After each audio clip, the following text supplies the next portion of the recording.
So, getting to must-know topics, you'll see a lot of the same things that you probably saw on step one, but really internal medicine is at the heart of this exam.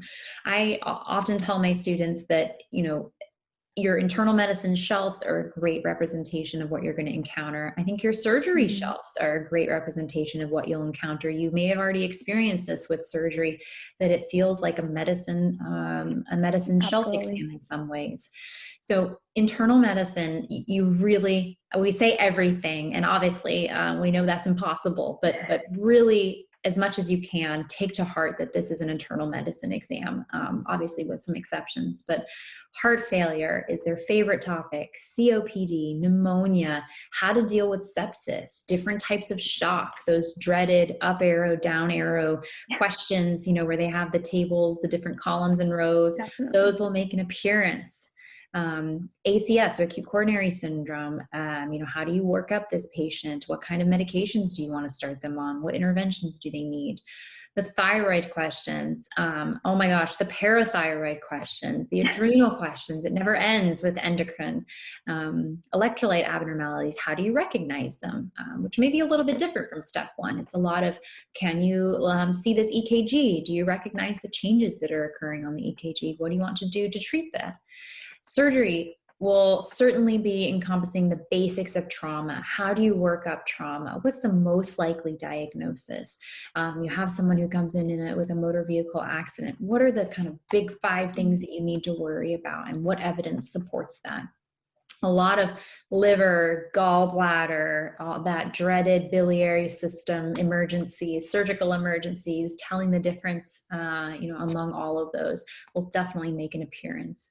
Also, the evaluation of the surgical abdomen. I know this is probably also, this was a hot topic probably on during your clerkship and also on your surgery shelf exam. But this will definitely rear its ugly head again, in terms of what are the things that you're thinking about, what types of pathologies. And then that next level question of, how do you want to work it up? Do you go for the ultrasound? Do you go for the CT? Do you go for an X-ray? Do you go rely on other mechanisms to make this diagnosis? So I do feel like there's more of that emphasis on, what's the appropriate imaging, or if not, should you get imaging, what other steps should you do? Pediatrics, obviously this is outside of internal medicine, so this is kind of the extra component. This is really going to be emphasizing milestones. So I know no one's favorite to memorize, and hard if you don't have children or young nieces and nephews around, but learning the different developmental milestones are important.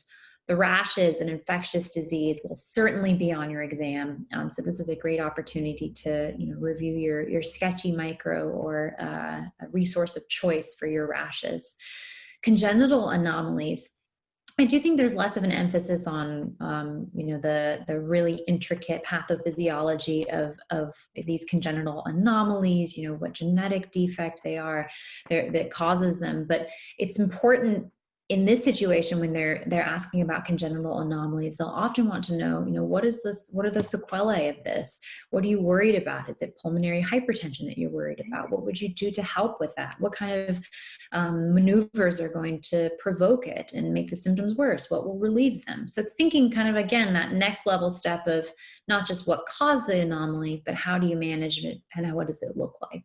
And then common ortho injuries. I think ortho, unfortunately, you'll never get, you have to memorize those common ortho injuries and the nerve distributions, the Saturday night palsy, all those type of things. It's really, really key to memorize those, because they definitely will make an appearance on your exam. Anything else, Sana? Absolutely. No, I think the big thing I'll say, and I'll go into a few more topics because certainly surgery, medicine, pediatrics aren't all, but what I'll say is these are sort of we've organized these in descending order of importance. So internal medicine absolutely should be number one. Surgery, I would say, is a very close number two.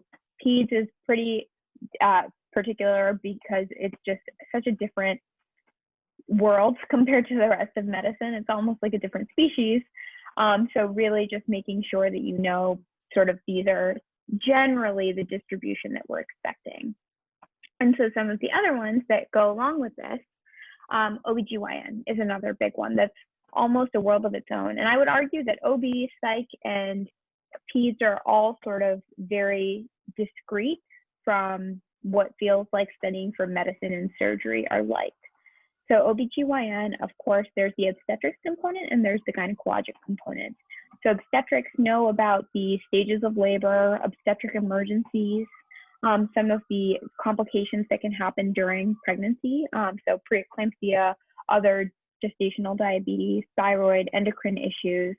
Those will be very, very high yields for the exam, and knowing just how to read a fetal heart rate tracing and things like that. And then as far as gynecologic, that's almost a separate section from obstetrics, where you have to know what are the most common causes of uterine bleeding. If you see uterine bleeding, what is your differential? What is your sort of pathway based on age, based on imaging results, based on sort of all that you know about the patient, sort of having a algorithm in your head for how you work those things up. And then of course tumors, right? All the malignancies that can be associated with gynecologic disease, and sort of how to differentiate those, similar to how you think about, other gynecologic pathologies. Psychiatry, I will say there are two very important things to know about psychiatry. The first is the Dsm criteria. And a lot of that has to do with very, very specific rules about what is the definition of something. So a lot of them will be timelines. Someone has to have had symptoms for less than 6 months or greater than 6 months to be classified in a certain disease. And that's very important for you to know, because that they will definitely have both options as your answer choices. So knowing that, and knowing the specific criteria in terms of how many, manic symptoms you have to have, how many depressive symptoms you have to have, knowing all of those criteria that goes into making the DSM diagnosis. Additionally, pharmacology is extraordinarily high yield. It will be very, very important to be able to recognize pharmacologic overdoses and pharmacologic withdrawal, as well as the treatments for both of those scenarios. So the big thing is really knowing those presentations. So look at a lot of cases, and as Taylor has already said, there's really no substitute for just doing lots and lots of questions, because that's how you get used to seeing these presentations and knowing, okay, this is what opioid overdose looks like, and this is what I always do for opioid overdose, and this is what I should expect for the side effects of this medication that I'm going to give. So really just knowing all of those presentations is I would say, number one thing for psych. And then, of course, biostats is always there. Just like it was there for step 1, it will come back for step 2, and it'll come back again once you get to step 3. So just make sure that you know your positive predictive value equation, negative predictive value, all of those same equations that you had to know, you'll have to know again. And what I'll say is they're moving a little bit more towards these longer, articles that you have to read as like an excerpt from a study and be able to interpret that data.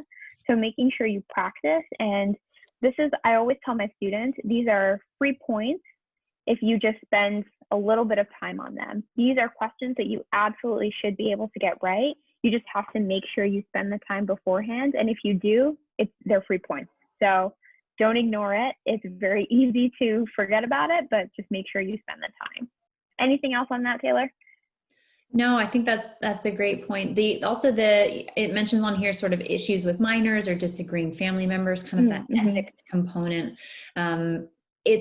They seem like intuitive questions, and you would think they are. You would hope that everyone kind of knows how to answer these, but the way they phrase them is very particular. Yeah. So really, I think the only way to deal with that is just by doing the UWorld questions. It's not always as intuitive as you would think, because they're sort of looking for a particular type of answer, phrased a certain way. So just practice doing questions. And then the other thing too that was coming to mind when I thought of psychiatry was, like you said, the Dsm criteria, but also the personality disorders. I feel like step 1, it was on there, and step 2, CK, you'll just see maybe 10 or 15 questions on UWorld that have the same set of answer choices, and they're just different vignettes with the same set of answer choices. So again, questions are really the way to get through that. Definitely.